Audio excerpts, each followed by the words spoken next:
It is another busy day for Party Secretary Na Xuecheng in Xinbin County.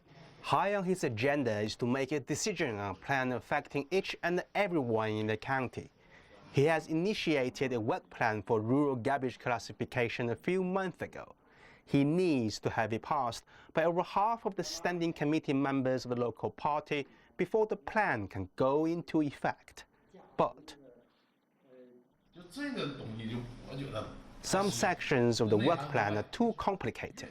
It can be difficult to meet in practice, said one member of the standing committee. Any other suggestions? Na Xuecheng asked. In a typical standing committee meeting, only when over half of the members vote yes can the final approval on one issue be passed. If it is a matter of appointment or removal of personnel, that ratio increases to 2/3.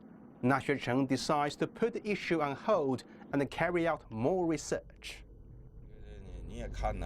You see, when we work on the proposal of rural garbage classification, it pushes us to establish close contact with the masses. We must take people's opinions and concerns into consideration before carrying out the work plan. A few villages in the county have already rolled out the garbage classification project to test out the waters.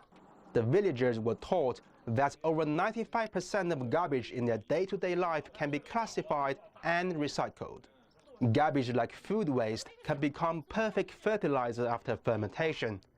These feedbacks are strong winning points for further promoting the work plan. I leave all the trash in the corner there, then separate them into different groups as told. Now I barely have any trash that needs to be dumped.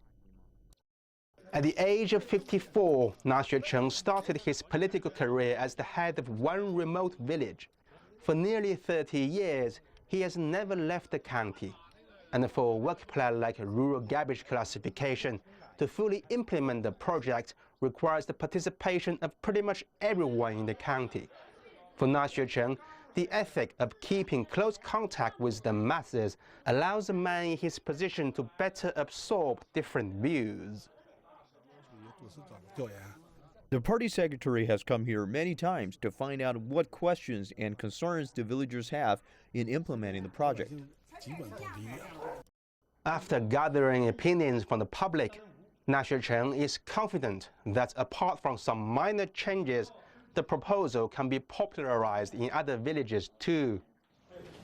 In China's political system, at either national level, provincial level, or the county level, the standing committee of the party holds the ultimate power over pretty much everything in their respective region or area. But without democratic decision-making and supervision within the group, the standing committee can end up being ruled by the voice of one man alone, the party secretary. But Na Xuecheng understands the principle well, that major decisions like this must be made with a majority consent. After all the research and the feedback, the work plan finally went through. All the members of the county's standing committee have reached the consensus on adopting the approach in dealing with excess waste in all the villages of the county. Unlike in the past, when orders were typically given by one senior official, our job was to follow that instruction and to do as told. Now all the party members here are willing to listen to others. We sat down and held joint discussions on what could be improved in the work plan before the final decision was made. The Communist Party of China in 2012 vowed to deepen political reform with the aim of better practicing intra-party democracy and further applying the rule of law. The garbage classification project is one of the examples of how to follow the idea that decisions must be made through the process of wider discussion among all members rather than by one man only. Guiyang, CGTN, Liaoning Province.